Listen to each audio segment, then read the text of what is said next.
Hi மக்களே, எல்லோரும் எப்படி இருக்கீங்க? நான் நல்லா இருக்கேன். ஒரு சிஸ்டர் வந்து கமெண்டில் வந்து பழைய வீடியோ தான், உங்களுக்கெலாம் எனக்கு தெரியுமான்னு இல்லை, என் வீடியோ ஒரு 20 பக்கம் டெலீட் பண்ணி விட்டுட்டாங்க. அதில் வந்து நான் இதெல்லாம் சொல்லியிருப்பேன், சிஸ்டர் பார்க்கலன்னு நினைக்கிறேன். நீங்கள் வந்து சின்ன வயசுலேருந்தே என்ன ஃபுட் ஹேபிட்டு யூஸ் பண்ணீங்க, உங்களுக்கு வந்து ஏன் இப்படி கிட்னி பாதிச்சுட்டு அப்படின்னு சொல்லியிருந்தாங்க. சின்ன வயசு ஃபுட் இதெல்லாம் கிடையாது மக்கள். எனக்கு பாதித்தது, எனக்கு வந்து என் பையன் பிறந்து நல்லா ஃபீடிங் பண்ணி ஒரு 1.5 வயசு வரையே நல்லா தான் இருந்தேன். அதுக்கப்புறம் வந்து அந்த இன்ஃபெக்ஷன் வந்துச்சு பார்த்திங்களா, அந்த யூடிஐ இன்ஃபெக்ஷன் வந்துச்சு. அதை தொடர்ந்து ஃபங்கல் இன்ஃபெக்ஷன் மாதிரி வந்துச்சு. அப்புறம் வந்து இப்படி வர ஆரம்பிச்சிட்டு, அதுக்கு முன்னாடி என்னோடய ஃபுட் ஹேபிட்லாம் எப்படி இருக்கும்னா, நான் வந்து கேஸ் உள்ள ஐட்டமே நான் முதல்ல சாப்பிட மாட்டேன், குடிக்க மாட்டேன். ஃபுட் ஹேபிட்டில் சொல்கிறேன்.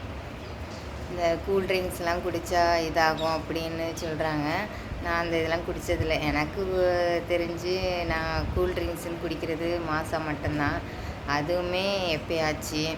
அதுக்கப்புறம் வந்து எங்கள் ஊர் சைடு பொறுத்த வரைக்கும் சரி, நான் 10th வரை இருக்கும்போது இதாக இருந்துச்சுன்னா, நான் ஏஜ் அட்டன் பண்ணது 10th முடித்த உடனே. அதுக்கப்புறம் வந்து எனக்கு பீரியட்ஸ் வந்து ஒரு எப்படின்னா ஒரு 5 டேஸ் ஃபுல்லாகவுமே இருக்கும். எல்லாத்துக்குமே வந்து ஒரு 3 டேஸ் வந்து 4வது நாள் நின்று 5வது நாள் தலைக்கு ஃபுல்லாக நீட்டாக குளித்து முடிச்சிடுவாங்க அப்படின்னு சொல்லுவாங்க.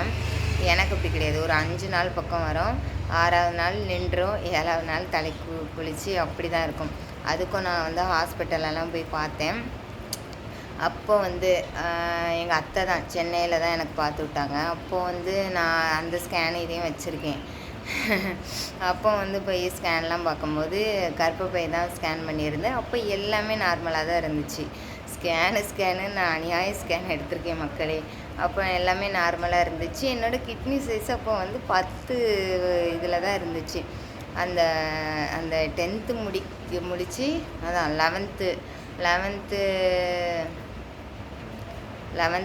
10th லீவ்லேயோ 11th இங்கே வந்துட்டோம். 11th லீவு 12th லீவ்லலாம் நான் வந்து சென்னைக்கு எங்கள் அத்தை வீட்டுக்கு லீவுக்கு போவேன்னா, அப்போ வந்து ஏதோ ஒரு லீவில் பார்த்தது தான். அதாவது 11th 12th இப்படி படிக்கும்போது தான் அந்த ஸ்கேன் பார்த்துருந்து. அப்போ வந்து 10 இருந்துச்சு. அந்த ஸ்கேன் ரிப்போர்ட் என்கிட்ட இருக்குது. இப்போ நான் அந்த கிட்னி சைஸை பார்க்கும்போது அந்த ஒரு அதுக்கப்புறம் ஏஜ் அட்டன் பண்ணி ஒரு 5 வருஷத்தில் எனக்கு கல்யாணம் ஆகிட்டு, அப்போ இது பண்ணும்போது என் கிட்னி சைஸ் 12 இருக்குது. அப்போ பாருங்களேன் எவ்வளோ ஃபாஸ்ட்டாக வந்து பெருசாகிருக்கு அப்படின்ட்டு. அப்போல்லாம் பார்க்கும்போது நல்லா தான் இருந்துச்சு. கிராமத்து சைடு என்ன ஃபுட்டு சாப்பிடுவோம், கஞ்சி தான். டெய்லியுமே எங்களுக்கு கஞ்சி தான். மத்தியானம் ஆனால் வந்து ஸ்கூலில் வந்து சத்துணவு சாப்பாடு. அப்போவும் நான் படிக்கும்போது வந்து வாரத்தில் 1 முட்டை இப்படி சாப்பிட்டு, அப்புறம் வாரத்தில் 3 முட்டைன்னு சாப்பிட்டு, வாரம் ஃபுல்லாகவே முட்டைன்னு சாப்பிட்டு, இப்படி தான் நல்லாவே நான் சாப்பிட்டு தான் இது பண்ணேன். ஸ்கூலில் என்ன இது பண்ணுவாங்க, இப்போல்லாம் வந்து ஒவ்வொரு ஸ்கூலில் வெரைட்டி ரைஸ்லாம் போடுறாங்க. எங்கள் ஸ்கூலில் எப்போதுமே பருப்பு குழம்பு தான். மத்தியானம் சோறு, பருப்பு குழம்பு, முட்டை இது மட்டும் போடுவாங்க வாங்கி. இதுதான் என்னோடய சாப்பாடு. அதே மாதிரி காலையில் ஸ்கூலுக்கு வர்றோன்னா கஞ்சி குடிச்சிட்டு வருவோம், பழைய குழம்பு. கூல்ட்ரிங்க்ஸுக்கெலாம் வழியே கிடையாது. அதே மாதிரி இப்போ பசங்க சாப்பிட்ற மாதிரி குறுக்குறே, லேஸு இதெல்லாம் வந்து நான் சாப்பிட்டதே கிடையாது. நான் சாப்பிட்ட வர ஒரு இலந்த வடைக்காண்டி கிடந்து ஒரு ரூபாய்க்கு அநியாய பாடுபடுவேன். அது ரூபாயும் வந்து கிடைக்காது. கிடைக்கணுன்னா வந்து பார்ட் டைம் ஜாப் பார்க்குற மாதிரி எல்லா வேலையும் பார்க்கணும். வேப்பமுத்து பறக்க போனோம். வேப்பமுத்தை பிறக்கி வச்சு சேர்த்தோன்னா அதில் வந்து விற்போம் பார்த்திங்களா, 1 கிலோ இவ்வளோன்ட்டு. அதில் கொஞ்சம் காசு தருவாங்க. அதை வச்சு ஸ்நாக்ஸுக்குன்னு வச்சுக்கிடுவோம், மிச்சத்தை வீட்டில் கொடுப்போம். அப்புறம் வந்து இப்போல்லாம் காட்டில் உடமுள்ளு மாதிரி இருக்குது. அப்போ நாட்டு முள்ளுன்னு சொல்லுவாங்க, உடமரம்னு சொல்லுவோம். அது என்ன மரம், சீமை கருவேல மரமா, அதுலேயே நாட்டு மரத்தில் இப்படி 2 இதாக முள் வரும். அது வந்து புறக்கி கொடுத்தா அதுக்கு ஒரு காசு. அப்படி தான் வீட்டிலலாம் வந்து இப்போ கொடுக்குற மாதிரிலாம் தரமாட்டாவ காசு.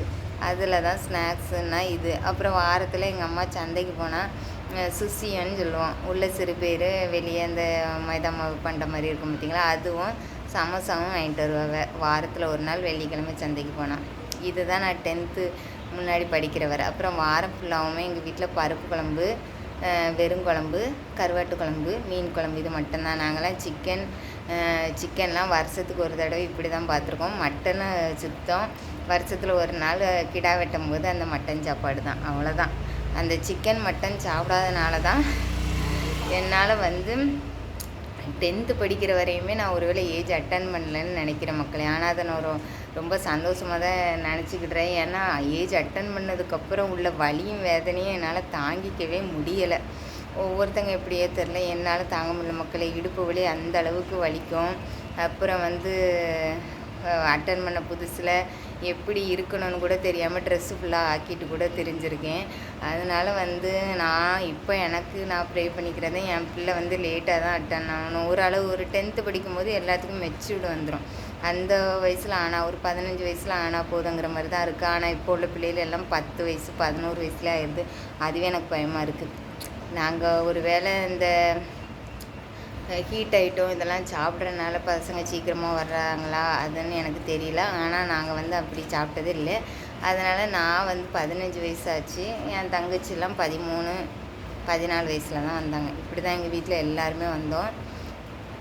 இப்படி தான் நல்லா தான் இருந்துச்சு. அதுக்கப்புறம் ப்ரெக்னென்சி டைமில் வந்து ஃபஸ்ட்டு எல்லாமே நல்லா தான். என் பொண்ணு வயிற்றில் இருக்கும்போது எனக்கு வந்து பிளட்டு வந்து 11 12 இப்படியே தான் இருந்துச்சு.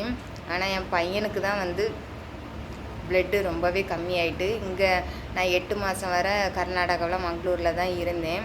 அங்கிட்டு என்னால் நான் தான் சொன்னேன்ல, அந்த பையனுக்கு சிம்டமே வேறு மாதிரி இருந்துச்சு. தலை சுற்றி அப்படியே டெட் பாடி மாதிரி கிடக்கிறது தான் என் வேலை. ஒழுங்காக செஞ்சு சாப்பிட முடியாது.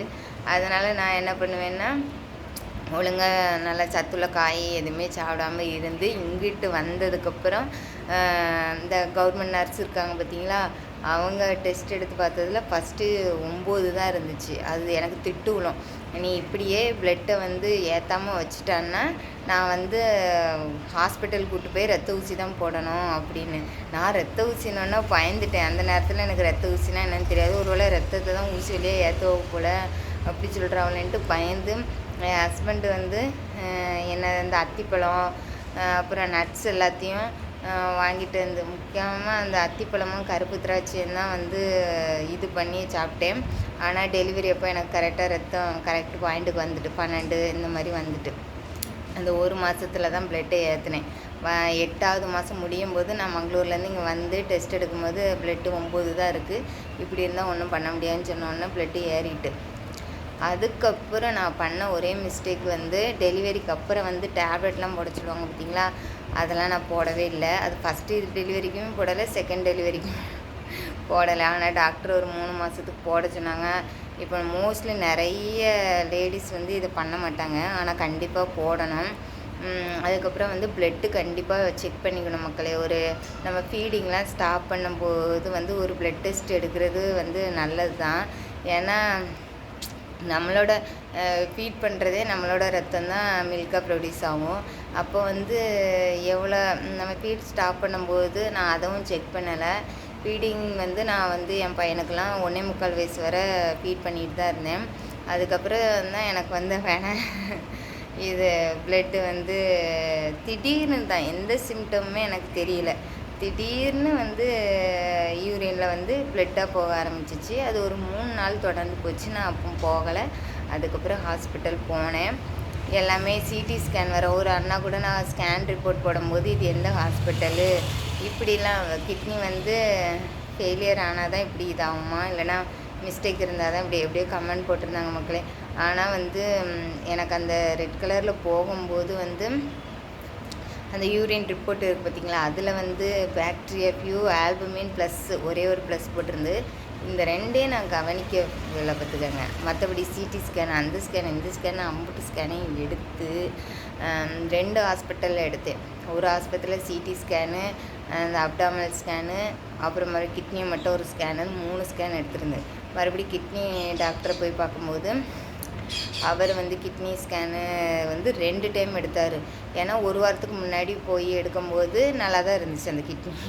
அதுக்கப்புறம் அடுத்த வாரம் 1 வாரம் கழித்து வர சொன்னார். அப்பவும் போய் எடுக்கும்போது எதுக்கு ஸ்கேனுன்னு நான் கேட்டதுக்கு 1 வாரத்தில் கூட கிட்னி டேமேஜ் ஆகலாம், நீ எடுக்க தான் செய்யணும் அப்படின்னு சொன்னார். மறுபடியும் எடுத்து காமிச்சேன், எல்லாமே நல்லா தான் இருந்துச்சுன்னு சொன்னாங்க. அப்புறம் இப்படியே என்னால் செலவு பண்ண முடியல. எங்கிட்டு போனாலும் ஒரு ஸ்கேன் எடுக்கிறாங்க, நார்மல்னு சொல்லி அனுப்பி விட்டுறாங்கன்ட்டு நான் போகலை. அதுக்கப்புறம் உள்ள சிம்டம் தான் இது. அப்பவும் உடனெல்லாம் எனக்கு சிம்டம் காட்டலை. ஒரு 1.5 வருஷம் ஆகிருக்கு. ஆனால் லாஸ்ட்டு 6 மந்த்து தான் எனக்கு இந்த காதில் வந்து ஹார்ட் பீட் துடிக்கிற மாதிரி இது கேட்டுக்கிட்டே இருந்துச்சு. அப்புறம் என்னால் மாடி ஏற முடியல, ரொம்ப மூச்சு வாங்கும், ஹார்ட்டு ரொம்ப படபடன்னு நிற்கிற மாதிரி இதாகும். அதனால தான் நான் வந்து ஹாஸ்பிட்டலுக்கே போனேன். என்ன ரொம்ப நடந்தால் ரொம்ப மூச்சு வாங்குது, ஹார்ட் வேறு ரொம்ப படபடன்னு அடிக்குதுன்ட்டு தான் அப்போ தான் என் நாத்தனாருன்னு சொல்ல மாட்டேன், இவங்க அக்கா, இவங்க தங்கச்சிக்கு டெலிவரி ஆகிருந்து பார்த்துக்கோங்க. அவங்களுக்கு டெலிவரி ஆகிற அன்னைக்கு தான் நான் வந்து கீழே ஆஸ்பத்திரிக்கு சரி போய் செக் பண்ணுவோன்னு அவர் ஒரு ப்ளட் டெஸ்ட்டு எடுத்தார். 4 பாயிண்ட் தான் ரத்தம் இருக்குது, 2 யூனிட் ப்ளட்டு போடணும்னு போட்டுட்டு அன்னைக்கு ஒரு டெஸ்ட் எடுத்து அவசரமாக ஸ்கேனுக்கு கூப்பிட்டு போய் எடுத்தாங்க பாருங்கள். அதில் தான் எனக்கு கிட்னி டேமேஜ்னு தெரிஞ்சு போச்சு. ஆனால் அதுக்கு முன்னாடி சிம்டம்னு இருந்தது இதுதான் மக்களே. மூச்சு வாங்குச்சு ஒரு லாஸ்ட் 1 மாதம் ரொம்ப ஹெவியாக மூச்சு வாங்குறது இருந்துச்சு. அப்புறம் லாஸ்ட்டு ஒரு 6 மாதம் வாமிட்டிங், ஒழுங்காக என்னால் சாப்பிட முடியாது, ஒரு 2-3 வாய் தான் சாப்பிட முடியாது. அதுக்கப்புறம் வெயிட் லாஸ் வந்து அந்த யூரினில் ப்ளட்டு போச்சு பார்த்திங்களா, அது ஸ்டாப் ஆனதுலேருந்தே நான் கொஞ்சமாக வெயிட் லாஸ் ஆக ஆரம்பித்தேன். ஏன்னா 54, 53 இப்படி இருந்தேன். என் பையனுக்கு ஃபீட் பண்ணி ஸ்டாப் பண்ணும்போது அப்படியே மெதுவாக வந்து 46க்கு வந்துட்டேன். கரெக்டாக எங்கள் டாக்டரு கிட்னிக்குன்னு நான் பார்த்து டேப்லெட் ஒரு 2 மாதம் தான் எடுத்தேன். கிரியேட்டின் கம்மி ஆயிரும் அப்படின்ட்டு எடுத்தேன். ஆனால் எனக்கு கிரியேட்டின் கம்மியாகல, எச்சா தான் ஆச்சு. அப்படி போகும்போது எனக்கு வந்து என்ன ஆகிட்டுன்னா 2 மாதத்தில் வந்து 16க்கு போனதுனால எனக்கு டயாலிஸ் இதில் தான் வந்து கத்தீட்டர் போட்டிருந்து டயாலிஸ் பண்ண சொல்லி நான் வந்து டயாலிஸ் பண்ணிட்டேன். அதுலேருந்து வாரத்தில் 3 நாள் தான் பண்ணுறேன். எல்லாருமே டயாலிஸ் பண்ணால் உடனே கிரியேட்டின், ஒவ்வொருத்தங்களும் கிரியேட்டின் கம்மியாகுது, ஒவ்வொருத்தங்களுக்கும் அதே கிரியேட்டின். வாரத்தில் 3 நாளுங்கிறனால அதை நான் கண்டுக்கிறதே கிடையாது, எதையுமே நான் வந்து பொருட்படுத்துகிறதே கிடையாது. அந்த டயாலிஸ் போகும்போது வெயிட் பண்ண சொல்லுவாங்க பார்த்தீங்களா, அப்போ கொஞ்சம் ஃபீலாக இருக்கும், சரி இப்படி வந்து கிடக்க வேண்டியதாக இருக்குது. டயாலிஸ் போனோடனே டயாலிஸ் போட்டு விட்டாங்கன்னா அது ஒரு சந்தோஷம், சரி இப்போ உடனே போயிடலாம் அப்படின்னு. இருந்தாலும் ட்ராவல் பண்ணி போயிட்டு வர்றது ரொம்ப கஷ்டமாக தான் இருக்குது. அப்புறம் ஒரு சிஸ்டர் கேட்டிருந்தாங்க, எப்படி தான் நீங்கள் வேலை செய்கிறீங்கன்ட்டு. நான் ஒரு வேலை செஞ்சு முடிக்கிறதுக்குள்ளே 10 தடவை எந்திரிச்சு படுத்து எந்திரிப்பேன். அதுலேயும் காலையில் என் பிள்ளைங்கள்ட்ட கத்தி அந்த பிள்ளைங்கள பல்லு விளக்க சொல்கிறதுக்கே நான் வந்து 1 மணி நேரம் கத்தணும். அப்படி இருக்கும்போது நான் எங்கிட்டு போய், ஆல்ரெடி நம்மளுக்கு லோ பிபி, இப்போ ஹை பிபி கிடையாது, லோ பிபி, உடனே கிருகிருன்னு வந்துடும் பார்த்துக்கோங்க. அதனால் படுத்து ஃபேனை போட்டு எந்திரிச்சு இப்படி தான் என் வேலையை ஓட்டிக்கிட்டு இருக்கேன். இப்படி தான் என்னோடய சிம்டமே இருந்துச்சு. இதில் நான் என்ன தப்பு பண்ணேன்னா, அதை ஒழுங்காக அந்த ப்ரோட்டீன் லீக் இருக்குது பார்த்திங்களா, ஆல்பமின் ப்ளஸ்ன்னு இருந்தது, இதை வந்து நான் ஒழுங்காக இந்த ஒன்று தான் அதை ஒழுங்காக நான் பார்க்காம விட்டதுனால கொஞ்சமாக ப்ளட்டும் கம்மியாகி அந்த இது கண்டுபிடிக்கும் போது 9 இருந்துச்சு. இப்படி ப்ளட்டும் கம்மியாகி இதாகிடுச்சு. அதனால் நான் எல்லாத்துக்கும் சொல்கிறது, கரெக்டாக டெலிவரி முடித்து ஃபீடிங்லாம் முடிச்சிங்கன்னா கண்டிப்பாக வந்து ஒரு ப்ளட் டெஸ்ட்டு பார்த்துருங்க. அப்புறம் அவங்க கொடுக்குற சத்து மாத்திரை, கால்சியம் டேப்லெட்டு இதெல்லாம் கொடுப்பாங்க, அதெல்லாம் கண்டிப்பாக ஒரு 6 மாதம் 1 வருஷம்னாலும் எடுத்துக்கிடுங்க, ஒன்றுமே செய்யாது. அதுக்கப்புறம் வந்து இந்த யூடிஐ இன்ஃபெக்ஷன் உங்களுக்கு எப்படி வந்து இதாக இருந்துச்சு அப்படின்னு ஒருத்தவங்க இது கேட்டிருந்தாங்க. அது வந்து நீர் கட்டுன்னு போகணும், பழியும் இருக்கும், அடிக்கடி யூரின் வந்துக்கிட்டே இருக்கும், பாத்ரூம்லேயே நின்றுக்கிட்டு இருக்கிற மாதிரி இருக்கும். அதுக்கப்புறம் இப்படி தான் மக்களே இருந்துச்சு எனக்கு. நான் அதுக்கே ஒரு மாதத்துக்கு ஒரு டைம் அந்த மாதிரி வரேன். அதுக்கே ஒரு 3 மாதம் பக்கம் ஹாஸ்பிட்டல் போனேன். லாஸ்ட்டில் ட்ரிப்ஸ் போடணும்னு சொன்னாங்க, அதுக்கு பயந்து தான் ஓடி வந்துட்டேன். தங்கி இருந்து போடணும்னு சொன்னாங்களா, நான் தான் சொன்னேன் அப்போல்லாம் ரொம்ப கஷ்டம், என் பையனே வச்சுக்கிட்டு இது பண்ண முடியலன்ட்டு. ஆல்ரெடி சிடி ஸ்கேன்லேயே ஒரு 20,000 ரூபா பக்கம் செலவு பண்ணியாச்சு. என்கிட்ட எங்கே உள்ளது சொல்லுங்கள். அதனால் மாதம் மாதம் இப்படி தானே வருது, இது ஒரு பிரச்சனை இல்லைன்ட்டு சொல்லி வீட்டுக்கு வந்துட்டேன். அங்கிட்டு போனாலும் யூடிஐக்கு வந்து டேப்லெட் கொடுத்து நல்லா தண்ணி தான் குடிக்க சொல்லுவாங்க. சரி அதே மாதிரி நம்மளே பண்ணிக்கலாம் அப்படின்ட்டு தான் வந்தேன். ஆனால் லாஸ்ட்டில் இந்த மிஸ்டேக் பண்ணிட்டேன். என்னால் இன்னும் வர அதை சகிக்கவே முடியல. இந்த கிட்னி வந்து 12 பக்கம் இருந்துட்டு எப்படி இந்த அளவுக்கு சுருங்குச்சு அப்படின்னு. ஏன்னா தண்ணி குடிக்காமல் இருக்கணும்னா அப்படியும் கிடையாது. நான் சாப்பிடும்போது நிறையவே தண்ணி குடிக்கும் பார்த்துக்கோங்க. ஆனால் அதுவே ஒரு கெட்ட பழக்கம்னு எல்லாருமே சொல்கிறாங்க. அது எனக்கு சின்ன வயசுலேருந்தே அப்படி தண்ணி குடிச்சு அப்படியே சாப்பிடுவேன் பார்த்துக்கோங்க. எனக்கு போன கிட்னி இது வந்து தண்ணி குடிக்காததுனாலலாம் கிடையாது.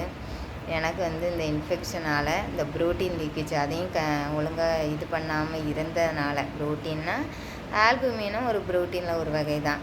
அதனால் அதை கண்டுக்காமல் விட்டதுனால தான் மக்களே. அதனால் நான் வந்து இதெல்லாம் சொல்லி ஷேர் பண்ணி வீடியோ போட்டிருந்தேன். ஆனால் சில பல காரணங்களால் எல்லாத்தையும் டெலீட் பண்ணி விட்டாங்க. அன்னைக்கு நான் அழுக தாங்க முடியல. ஏன்னா வந்து நான் ஒவ்வொரு டைமும் டயாலிசிஸ் போயிட்டு வந்து காது அடைச்சி பிபி லோவாகி டயர்டாகி தான் நான் ஒவ்வொரு வீடியோவும் போட்டிருந்தேன். சில பல காரணங்களால் என் வீடியோ அம்பட்டன் டெலீட் ஆகிட்டு மக்களே. அதான் மனசே கஷ்டமாக இருக்குது. அப்புறம் எல்லோரும் வந்து எவ்வளோ யூடியூப் பேமெண்ட் வந்துட்டான்னு கேட்டாங்க. இன்னும் வரல. அதெல்லாம் 20ஆம் தேதிக்கு மேலே ஆகுமா. வந்துச்சுன்னா கண்டிப்பாக நான் ஷேர் பண்ணுவேன். ஆனால் வந்து $115 காட்டிக்கிட்டு இருக்குது. அது வந்துச்சுன்னா நான் கண்டிப்பாக ஷேர் பண்ணுறேன் மக்களே. சரி மக்களே, பாய்.